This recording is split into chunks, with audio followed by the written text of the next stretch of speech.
Well, hello and welcome to PM Express.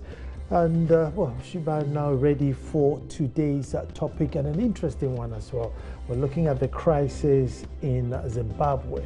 That's a really tricky one. I mean, that's the first of all its kind. I mean, once upon a time, they said if it looked like a duck, walks like a duck, swims and quacks like a duck, then it is a duck. But here we are, you know, the military have taken over, they have given the announcement and everything, and it should have been a coup, but they said, no, it's not a coup, it's a house arrest. The international fraternity seemed to be very quiet or soft on the matter. Indeed, Mugabe has never been a friend of the West, or there's some tension between Mugabe and the West. And therefore, you can feel from the reportage that nobody's speaking against what the military have done. Indeed, they haven't killed anyone, they haven't harassed anyone. But is this law? Is this one we're going to see across Africa now? That, well, since it happened in Zimbabwe, let's try it here. All we have to do is get the president, lock him under lock and key, and then take over the country, and who knows next? I mean, what's happening in Zimbabwe? That's new, and that's what we're going to look at as to whether it's law. Will the international world be able to relate to Zimbabwe, and through who will they relate to? It's an interesting one. My name is Anansa Kwa, the fourth chief of the Little Republic of Akwemodumasa. When I come back, we're talking Zimbabwe. Don't go.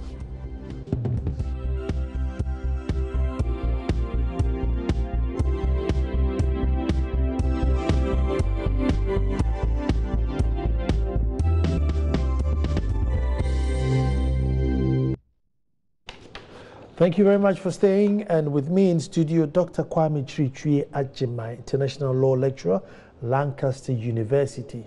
So if there's anybody to understand exactly what's going on here, Kwame would understand it. Doc, you're welcome. Thank you, Nana. Great to have you on the show on a day like this when we are looking at international crisis. This is a different one. But let's start with these premises. There's two schools of thoughts. It's a coup, it's not a coup. I mean, where are you? Which school of thought do you belong to? It's not a coup. It's not a coup. It's not a coup. There have been 200 successful and unsuccessful coups in Africa. I've studied them carefully. They follow certain patterns. They have distinct characteristics that you could map out to say that this is a coup. It has a semblance of a coup, but it's not a coup.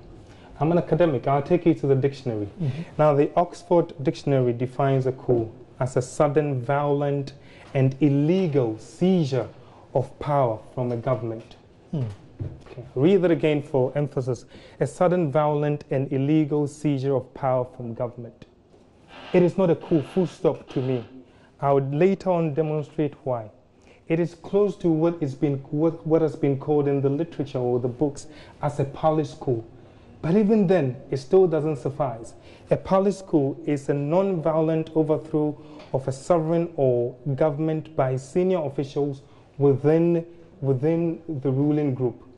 So underneath the definition of a coup and a palace coup, there has to be an overthrow of a government. That hasn't happened in Zimbabwe. So this is distinct from the conventional coups we know generally, but also specifically to the African continent. Okay, let me go on the line and speak to Dr. Ziblim ED, international relations expert and also honorable member of parliament for Gushegu. Doc, you're welcome. Thank you for having me. Very good. Doc, first of all, let's find out which school of thought you belong to. Is it a coup or it's not a coup?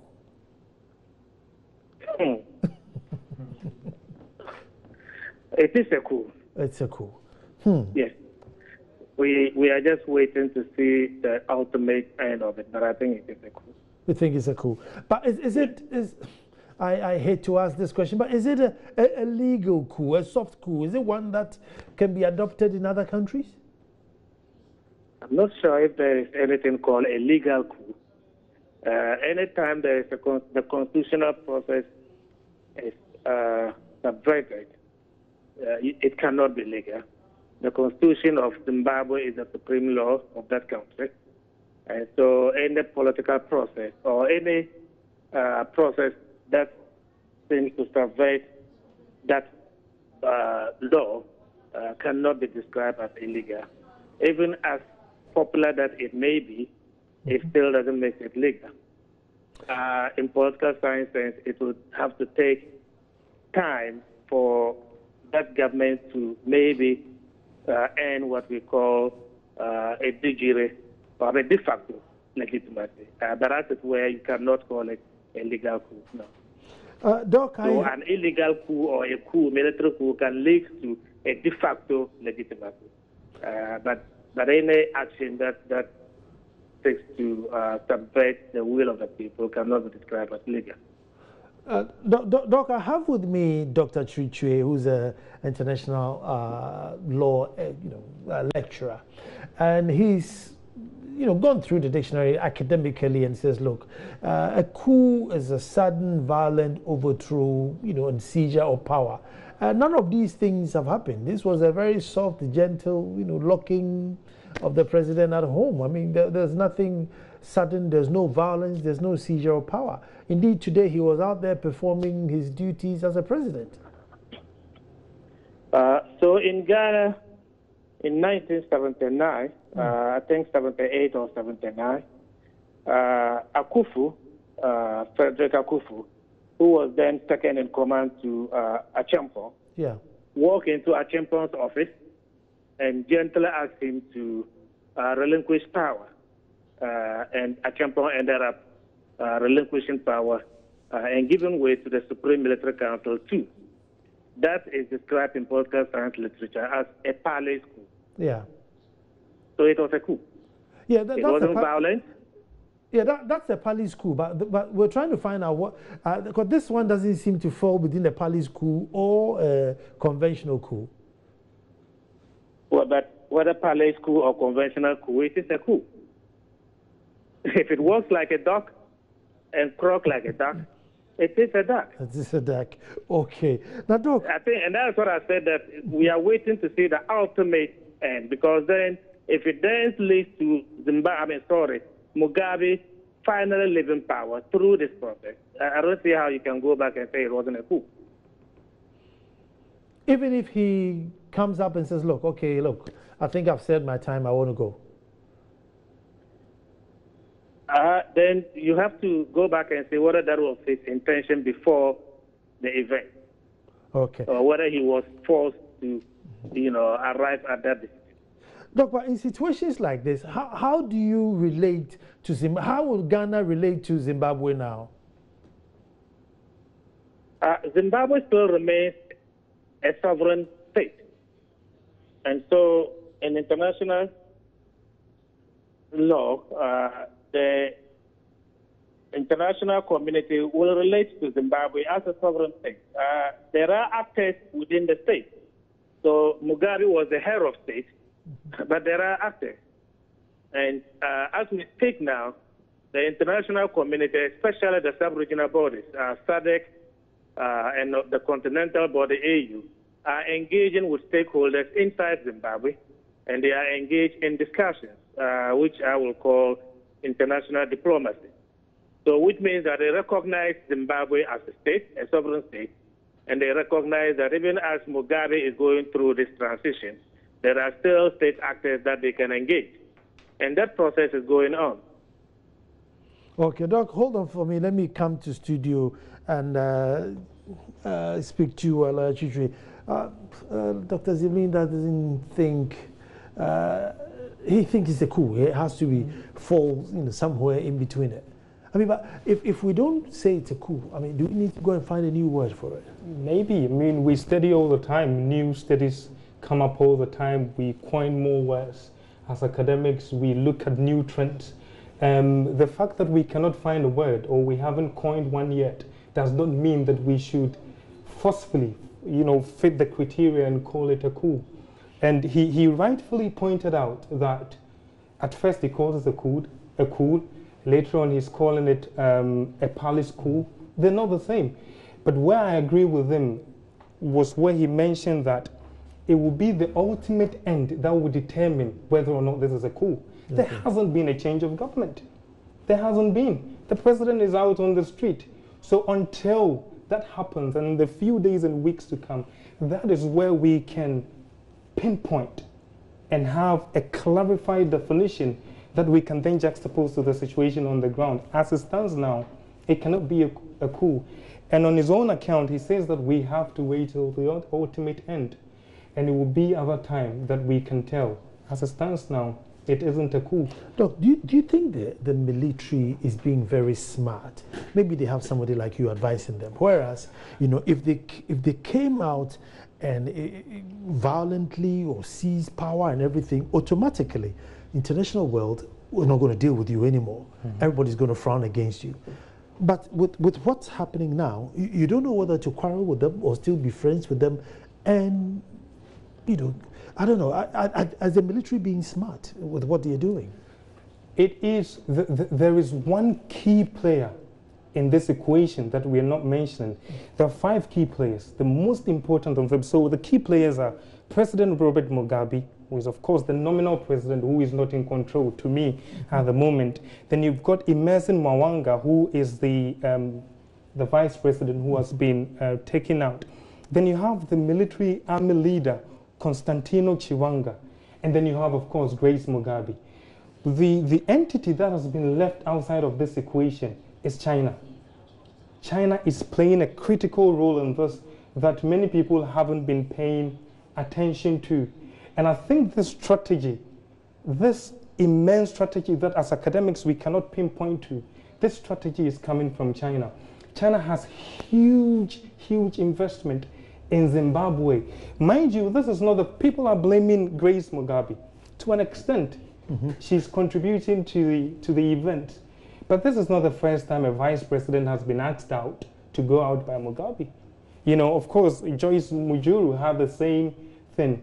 But this time, China is watching Mugabe and then thinking, you know, all the investments that we have done, you've started doing what is called the indigenization. There's one in China to say that there's a law that is going to mean that most of the localized projects that the Chinese government has invested in Zimbabwe could go to Zimbabweans. And this is where the trouble is coming from. So I thought I was the only one thinking along that direction until I read reports today that are confirming my initial speculation. So if you ask where this is coming from, this sort of intelligent plan is coming from, I'll say China. But also in our region these days, and this is a positive thing, the fact that the military doesn't even want to call it a coup is a good thing, that there is more awareness. The international community is looking at what is going on. There will be straight condemnation. Indeed, the African Union has already been out to offer some words, of which is very close to condemnation, and then left it for SADC to sort of negotiate what is going on now. But interestingly, this was hatched in China. And I've got several writings, you know, that point out to China. That is pointing out to China. Let me go to the phone and speak to Dr. Vladimir Nchudansu, who's not in the country. I must say he's far away, but still going to contribute to the show. Doctor, hello and welcome. Oh, I hear the line cut off. But have I got Dr. Ziblin? Yes, I'm here. Doctor, you have the analysis that, look, everybody seems to think it was just axing out the vice president that triggered this, but there are international interests that are shaky, and therefore, you know, China could be behind things. What's your take on that? Well, I think to some extent, agree with him in terms of the level of China's investment in Zimbabwe. But I'm not sure if I will go along with him to then conclude that China is behind what is going on. I think that for us in Africa, we always sometimes want to look outside to find excuses or reasons for happenings in the continent. For every social phenomenon, there are endogenous and exogenous factors. And it is for us to wait and then us, in the fullness of time, be able to tell whether the exogenous factors were more weighty than the endogenous factors. In 1966, when Nkrumah was overthrown, there were those who were, alleging that there was, an external hand. And then the new government then, the NLC, resisted it. In the fullness of time, we have come to see records of the involvement of the CIA, and that is now documented. I think it is premature for anybody to put his finger on China. You can't only speculate because of China's engagement with Zimbabwe, as they have done with any other country, including Ghana. They have investment here too. But let's not give too much credit to China and forget that inside Zimbabwe, over the years, there has been some pent-up feelings of the opposition and even people now inside of his party who are not happy about the way things are going. And so I don't think it will be fair to ignore the domestic forces that has actually also contributed to where we are and put everything on China. Much as maybe in the fullness of time, it may turn out that, yes, China was behind the military and all of that. I think for now I wouldn't want to speculate on that. I will still want to say that forces within and inside Zimbabwe have contributed also, and I would say largely, to where we are now. I know Dr. Ziblim is trying to shy away from China and going for support, but my next question to you is that he seems to have a lot of support on the ground in Zimbabwe. He's not disliked as the international media will portray him. First of all, to the point that Dr. Edie makes, I'm not sure if people are aware that last Friday, the army general who led the coup was in China, and then he came back and this happened. Of course, he is right in saying that we cannot say conclusively that China is behind this. But I'm very sure, you call me a prophet someday, that China has a hand in this, and it will be very apparent as the weeks go by. Now, in terms of support, okay, the people of Zimbabwe, they are fed up. Okay, they are fed up. They're fed up with this long regime. If you're a young man who is 30 years old, you've only known Robert Mugabe. And all these names, like the key players that I've mentioned, apart from China, all these people are one. They belong to the ZANU fraternity. So there isn't, although there is a change that the people are agitating for, it's not that considerable change that they need. But because of Grace Mugabe, any change is okay. So people are not necessarily disliking Mugabe. If it was the case, you would have seen it. You would have seen people on the street. Mugabe used to move with people on the street. You would see at least people fighting for his case or demonstrating. That is not happening. Okay, everyone is indifferent. They are indifferent as to how the situation is. Because in the long run, all these names that I'm mentioning belong to one particular party driving the nation to a certain direction. That is why you don't see any reaction, very mild reaction from the people of Zimbabwe. So you look at the names and the people are there. They want any sort of change. Any change that doesn't involve Grace Mugabe is okay, but that is not the best for them. Well, because I know, again, the international fraternity are not happy with the alternatives that they are sniffing around, coming and saying, look, they are even worse than Mugabe itself. So this idea of, Grace, maybe shifting aside could be the issue. But, why do first ladies get so much power? Let me go to Dr. Zibli. Yes. Well, why do first ladies play so much of a role in governance and sometimes, becomes an obstruction for their husbands who are the presidents?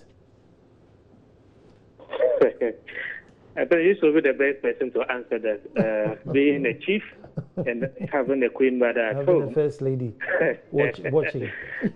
Our African, even before the white man came, in the African setting, there was a role of the queen mothers in the palace, and they continue to be a role. And there are still even, traditions in Africa where the chief is more ceremonial, but behind the scenes, the queen mother really plays a very important role.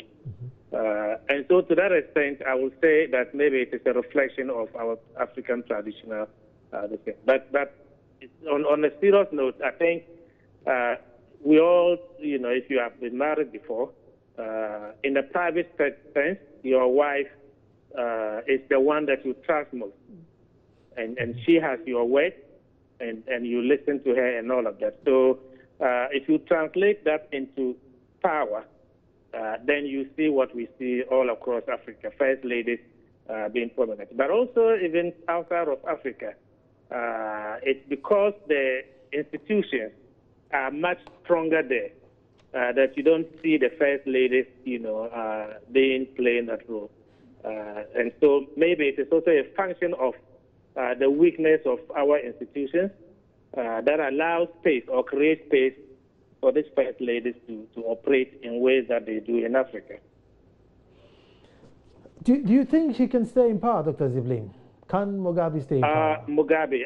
Let me go back, I think, to what your guest in the studio said first.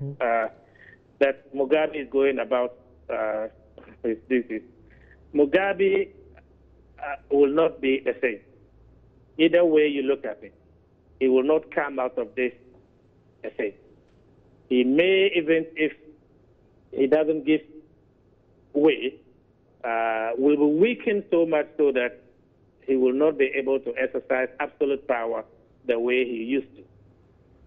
And I think that is why I think what is going on in Zimbabwe is good either way you look at it, even though I don't support military intervention. But I think that it comes a time when if the options are not there for a change, and if there is the need for a change, you have to find a way, and that is the process that Zimbabwe is going through. So simply to answer your question, I don't think Mugabe, as we speak, is in charge. I think that wherever we see his cosmetics in terms of him, photo ops and all of that. But the real power in Zimbabwe as we speak today is exercised by the military. And they, as far as at least my understanding from where I sit, is they will dictate what Mugabe should do on a daily basis until they are able to negotiate either an exit plan for him or a sense of government that will open up and reduce his power. I'm going to take a quick break. For 37 years, he's been in power. 37 years, that's a long time to be in power. We're going to go to a break and come back and find out, which is the way forward from him from here. Well, thank you very much for staying. And we're looking at the Zimbabwean crisis, indeed, newest of its kind, and we are struggling to find where it is that we place it in the history of takeovers, coups, handovers, name it. We don't know where to place it. But I'll come straight to studio to Dr. Jamai and find out, Doc, so, can Mugabe survive this? He's survived fighting for, literally colonial freedom. He's been jailed 10 years. He's gone on exile. He's been through the mill. He may be old, but he's probably still a firebrand. Can he survive this? He won't. And the signs were clear. This is not the Mugabe we know. If Mugabe has been in this business of political thinking and strategy for a long time, and the fact that he's been in power for over 30 years, tells us a lot about him. He is very wise when it comes to politics. You have to bear in mind that this is a man who is not liked by the West. Okay, but despite all these posturing of the West, he has survived to date. But in the past years and some few months, he hasn't been in control.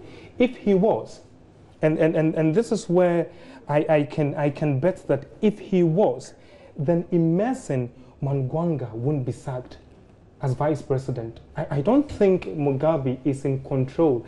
It could be that he's too old now, but at the end of the day, you can tell that he's not in control. It could be age-related, or it could be the fact that he's being suppressed by a very dominating wife. No one knows. But what I can tell you is that these decisions that have come tells me that it is not Mugabe as we know him, because Emmerson Mnangagwa has been his right-hand man for a long time, through the liberation time. The man is 75. He's been with him all this while. It's like, if we're going to do a watered-down example, it's like Nana being, in school with a friend that you've grown up with for a long time, then this lady comes in and destroys the relationship. But of course, it is more complex than that. Grace Mugabe is a Zimbabwean. She has every right to fight for political power. But has she shown or indicated ambitions of becoming president? Of course she has. She was the reason behind the sacking of... She and Joyce Mujuru never got on. She and Emmerson are not getting on. And Emmerson is the most powerful person after Mugabe. If you get rid of Emmerson, then Grace is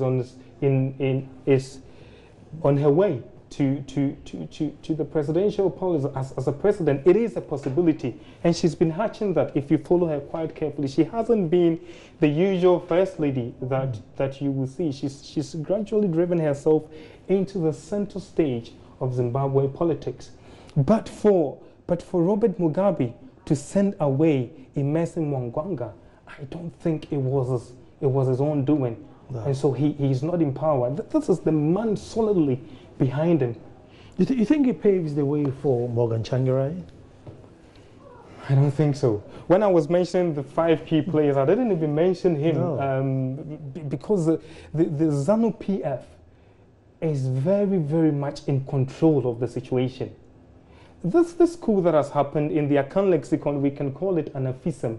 This is really an internal wranglings within the ZANU-PF party that has just reflected outwardly. Mm-hmm. That is why I don't want to call it a coup, and I'm just using the word to just fit the description for our viewers. It's just an internal wrangling, and Morgan Tsvangirai is not really strong in this. The emerging names really are Chiwanga, Emmerson Mnangagwa, and these are all within the ZANU-PF fraternity, and that is what makes me worried about the kind of revolution that the youth of Zimbabwe is looking for. Because although there is a change, this change is not that paradigm change that you need to change the political terrain. To me, it hasn't changed. If Mugabe stays in power or leaves for Emmerson Mnangagwa, who is 75 years old, and if he lives to 90, then he's still there. He's just going to be his ideology and his thinking much the same as Mugabe. They just have a little differences, probably coming from the positioning of Grace Mugabe. So Zimbabwe, with this happening, is going at the same tangent that it was going. And perhaps that is why the West is sitting down watching, because nothing really and critically, nothing has happened. Nothing has happened, because these 4 or 5 main people who can steer the affairs of Zimbabwe belong to one fraternity. So to a youth in Zimbabwe, this doesn't really mean anything. Although they're celebrating, perhaps, it's dislodged the power a bit. Grace Mugabe a little bit afraid. But in terms of that revolution that you need, in terms of the political organization, I don't think that has happened.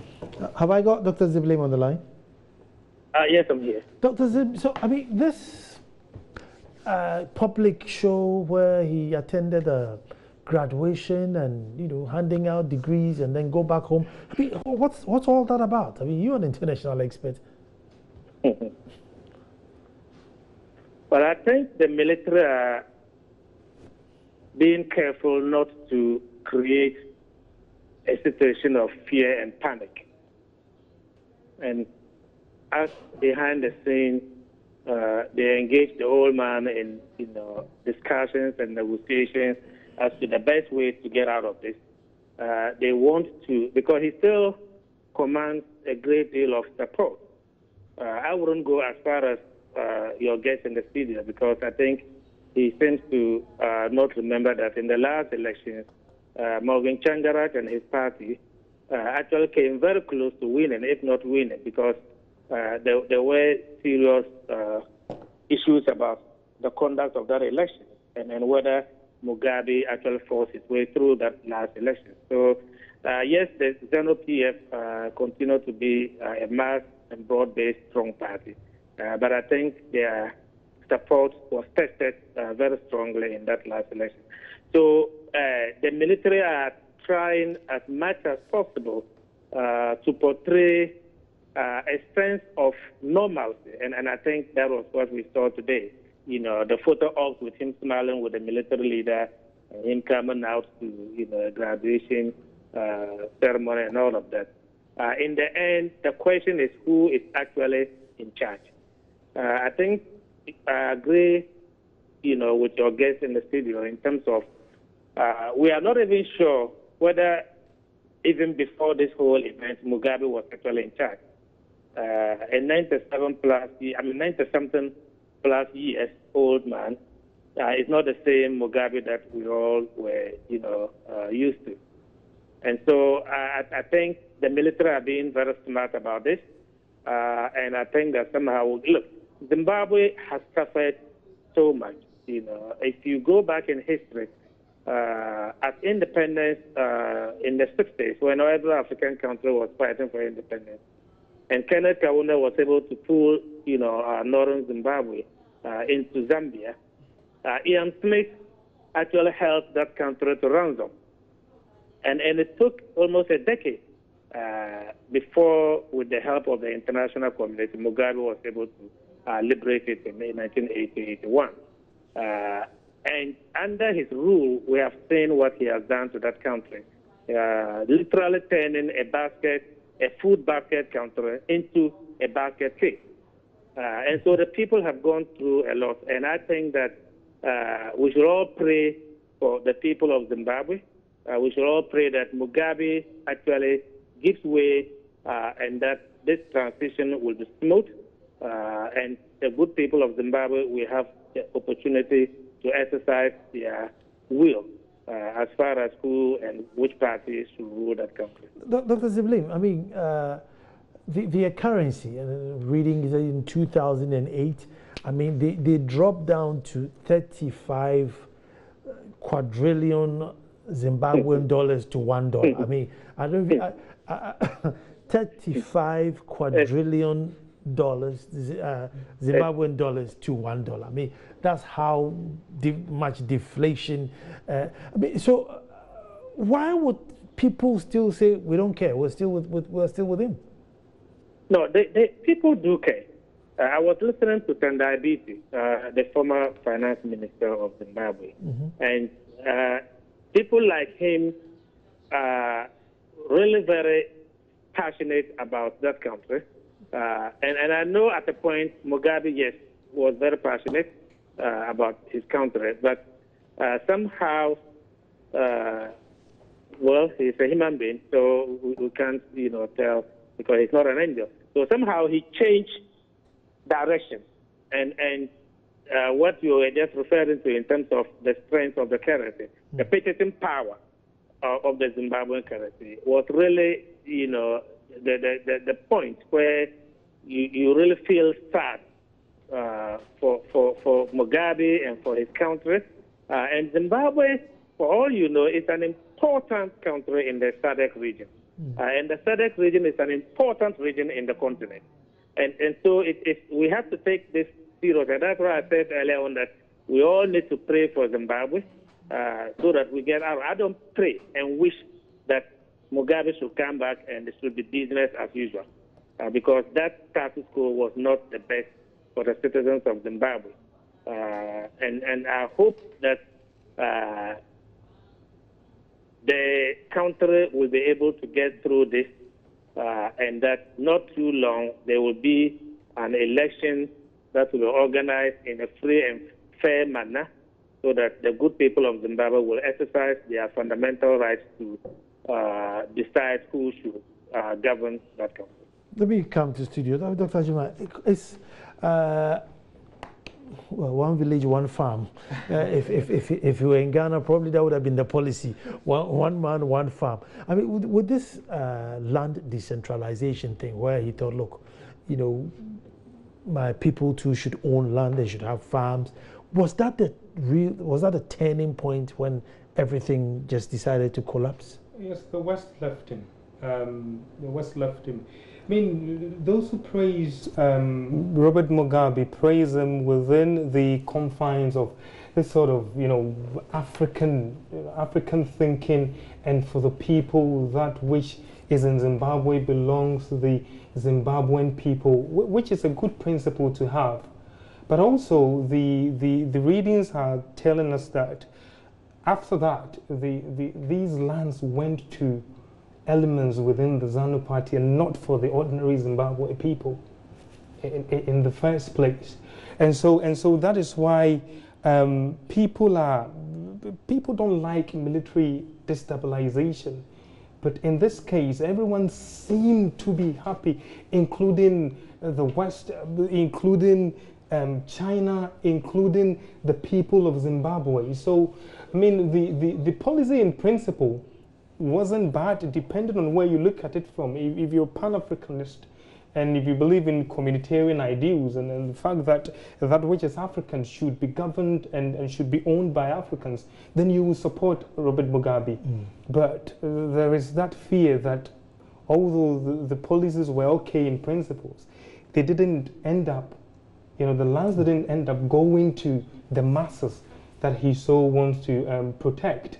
So this is where we pray for Zimbabwe, not for this happening, but for the people of Zimbabwe, for that change to happen. Because to me, it is still not happening. It is still the same people there until we get to an election where, you know, we vote and really and truly, if they vote for the ZANU party, then that's fine. But until that happens, these people that I've mentioned are still speaking and singing from the same hymn book, and that wouldn't mean a lot to the people. See, African leaders have really kowtowed to the West. Muammar Gaddafi and brother Robert Mugabe are the two African leaders who can literally look at the international, even America, and say, nope, I'm not going to do it. Whether you give me aid or you won't give me aid, I'm going this direction. You know, is it a right standing for African leaders, or they should be, yes, the master 3 bags full? It shouldn't be. And that is why those who propose or stand behind the idea of Pan-Africanism and being, you know, strong African leaders really like people like Mugabe. But unfortunately, such people are gradually fading away. Yahya Jammeh used to do that as well, of Gambia. You know, he was a very strong man who defend African principles to the core and would tell the West his mind, and so did Mugabe, and so did Gaddafi. But all these people that are the strong men of Africa are gradually fading, and I wonder where we're going with this, because when that happens, then there's this vacuum. It means that we are importing wholesalely, and by importing, I'm not talking about goods and services, but we are importing ideologically. We are importing in terms of governance, and we're not placing that Africanness in our governance. And whether or not it's productive for governing, I'm not too sure, because there has to be a sense of Africanness in what we do. We have to contextualize what we do in Africa to benefit our people. But the strong men of Africa are gradually fading away, unfortunately, Nana. Dr. Zibling. Hello, Doc. Yes. Strong men of Africa fading away. Here we had Gaddafi, who could stand up to the West and say, nope, I'm not kowtowing to you. I'm doing what pleases me and pleases Africa. Mugabe was the same. You know, he could take his stand and say, no, you know, this is the direction I need to go. But you find that African leaders normally don't come to the aid of such strong men. They leave them to their own, and we sit back and laugh at them when they fade away. And look at Libya today. I mean, it's a shadow of itself, and they probably never ever return to what they used to be. Could Mugabe be suffering one of the fate where he's been left on his own because of a strong stance against the West? Well, I'm not sure if one can simplify the way you have put it, because that seems to suggest that African leaders who don't necessarily agree with these people that you call quote-unquote strong leaders are in bed with the West. I don't think Mandela was in the mode of any, leader that somebody can say was in bed with the West, but was not necessarily. But Mandela rose to a certain level where the West literally had to come and, come to him rather than he go to the West. So he's a peculiar example. That's precisely the point I was making, that you still have African leaders who are not necessarily strong men or with the strong men, but are not also with the West, but are dealing with the West on an equal footing.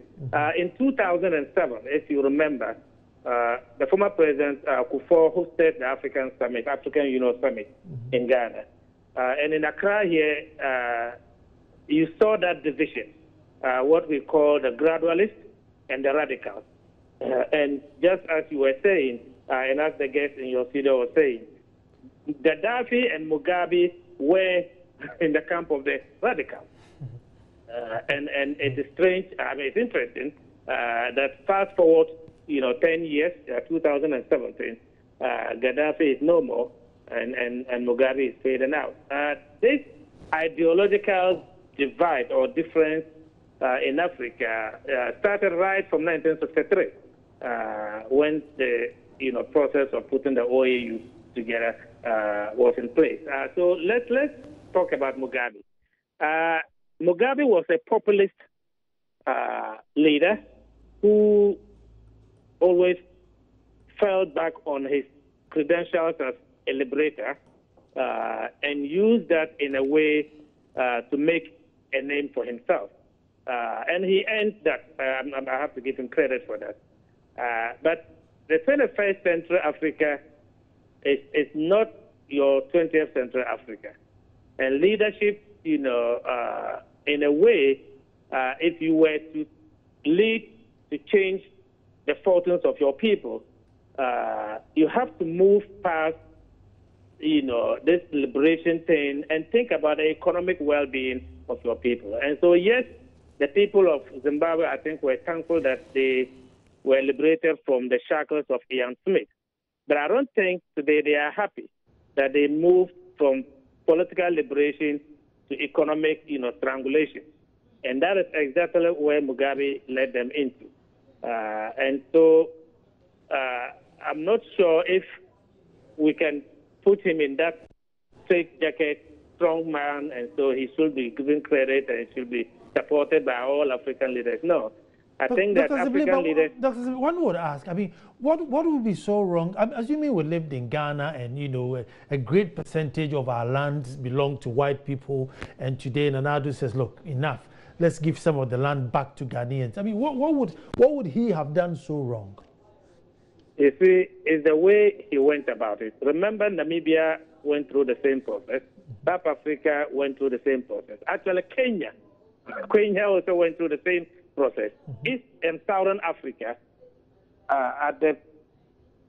on the eve of independence, all the countries in East, at least majority of the countries in East and Southern Africa, had to deal with the land question. And so it's the way they went about it. Mandela, when he came out in 1994, would have gone the Mugabe way. And I don't think South Africa would have been the same today. And so if you go back and read Mandela's writings and listen to his speeches, he was very conscious not to go the Mugabe way, but try to build a ethnic society that will focus more on economic progress than just, cosmetic fighting for freedom and all of that.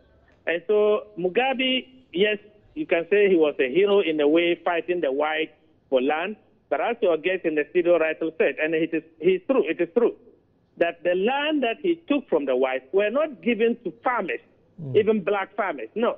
They were given to foot soldiers in the ZANU-PF party, and they mismanaged the farm, and that is why a food basket has been turned into a basket case.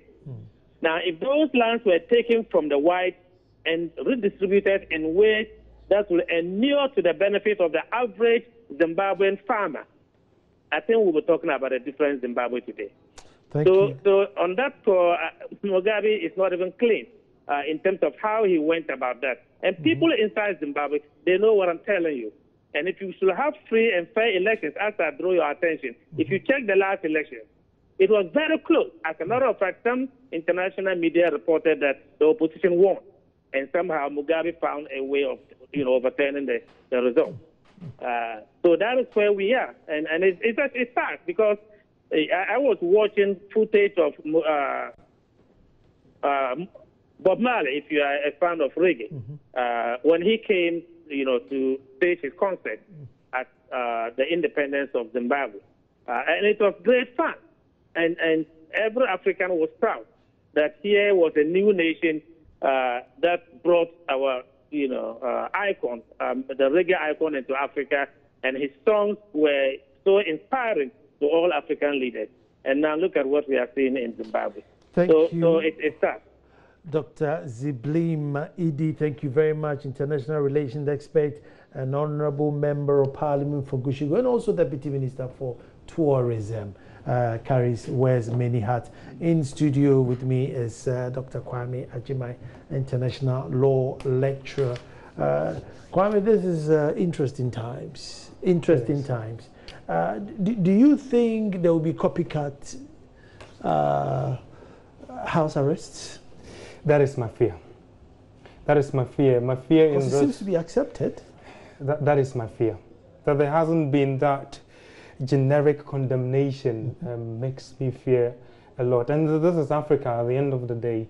And if we begin to condone such happenings, then it means that we are setting a very bad precedent. That if you don't agree with the man sitting there in principle or his personality, or the wife is doing something you don't like, then the army steps in. That worries me. But I hope that this doesn't become the norm. And at the beginning of the conversation, you asked whether or not it's a coup. Because we cannot pinpoint, then people in the army can always come and then do things in a very organized way, and not to call it a coup. And then where do we go? Don't shoot anyone, just lock the man, let him go to the university, let him walk around town, but actually he's not in control. So that precedent worries me. But in terms of the destabilization, I'm a bit happy for the people of Zimbabwe. At least is a starting point to go somewhere with us. Well, matters arising. Let's see what happens in Zimbabwe. This is very, very interesting. But let me take this opportunity to remind all you Akwamu citizens and everyone that from the 24th of November to the 3rd December is the Great Ishiamukese, and you should be there from the 24th November to the 3rd December. Great happenings of culture in Akwamu. And then Abedru Festival for the Akradi people, also in Akwamu, is the 25th of November. Krukata will be expecting us all. But hey, we'll be back to do this all over again. I want to say a big thank you to Dr. Kwame Agyeman, international law lecturer, Lancaster University. Doc, you're welcome. Thank you. Have a good weekend.